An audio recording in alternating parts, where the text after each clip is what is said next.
ஆன்மீக ஒளி யூடியூப் சேனலுக்கு அனைவரையும் வரவேற்கிறோம். எங்களது சேனலில் தினந்தோறும் ஆன்மீகம் தொடர்பான வீடியோக்களை பதிவு செய்து வருகிறோம். தொடர்ந்து எங்களுக்கு ஆதரவு தருமாறு தாழ்மையுடன் கேட்டுக்கொள்கிறோம்.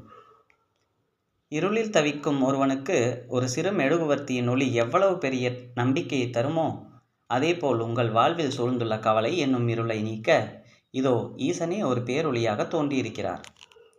பல முறை போராடி தோற்றுப்போய் கடவுள் என் பக்கம் இல்லையோ என்று நினைக்கும் நீங்கள் நினைக்கும் தருணத்தில் உங்கள் கரங்களை பற்ற எம்பெருமான் முன் வந்திருக்கிறார்.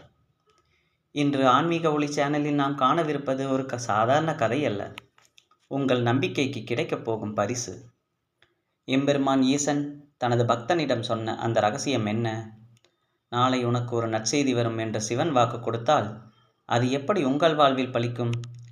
இந்த வீடியோவை நீங்கள் பார்ப்பது ஒரு தற்செயலான நிகழ்வு அல்ல, இது ஈசனின் ஆணை. உங்கள் கவலைகளை போக்கி மங்களமான செய்தியை உங்கள் இல்லம் தேடி வரவழைக்கும் இந்த அற்புத கதையை இப்போது காண்போம். ஒரு அடர்ந்த வனப்பகுதியின் ஓரத்தில் அமைந்திருந்தது அந்த சிறிய சிவன் கோவில். அங்கு சிவனேசன் என்ற ஒரு பக்தன் ஒருவன் இருந்து வந்தான். அவன் நீண்ட நாட்களாக ஒரு பெரும் போராட்டத்திலும் மனக்கவலையிலும் இருந்தான். எவ்வளவோ முயற்சி செய்தும் அவனது வாழ்வில் தடைகள் விலகிய பாடில்லை. அன்று பிரதோஷ காலம்.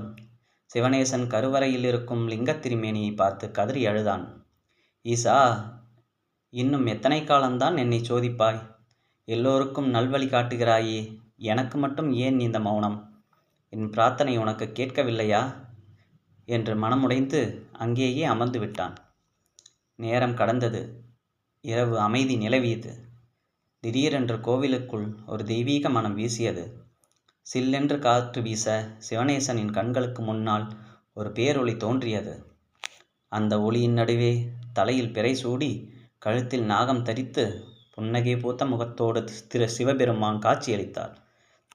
சிவனேசன் திகைத்து போய் சாஷ்டாங்கமாக விழுந்து வணங்கினான். அப்போது ஈசனின் கனிவான குரல் அங்கே எதிரொலித்தது. மகனே, எழுந்திரு. உன் கண்ணீரை நான் கண்டுவிட்டேன். உன் பொறுமையை நான் சோதித்தது உன்னை தண்டிப்பதற்கு அல்ல, உன்னை இன்னும் வலிமையாக்கவே. நீ இழந்தவையெல்லாம் உனக்கு தகுதியற்றவை என்பதால் தான் நான் அவற்றை உன்னிடமிருந்து அகற்றினேன். இப்போது உனக்கு தேவையானதை வழங்கும் காலம் வந்துவிட்டது. சிவனேசன் விம்மி அழுதபடி கேட்டான். தந்தையே, என் கவலைகள் எப்போது தீரும்? எனக்கு ஒரு விடிவு காலம் பிறக்காதா? எம்பெருமான் புன்னகையுடன் சொன்னார், இந்த தருணத்தை குறித்துக்கொள். இந்த பதிவை நீ சாதாரணமாக நினைக்காதே.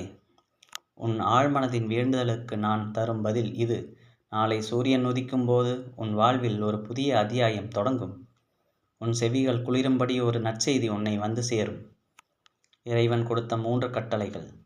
ஈசன் மறைவதற்கு முன்னால் சிவனேஸ்வரன் 3 விஷயங்களை உறுதியாகச் சொன்னார். நம்பிக்கை வை. நாளை நடக்குமா என்ற சந்தேகம் வேண்டாம். நிச்சயம் நடக்கும் என்ற முழு நம்பிக்கையுடன் இரு. பொறுமை கொள்.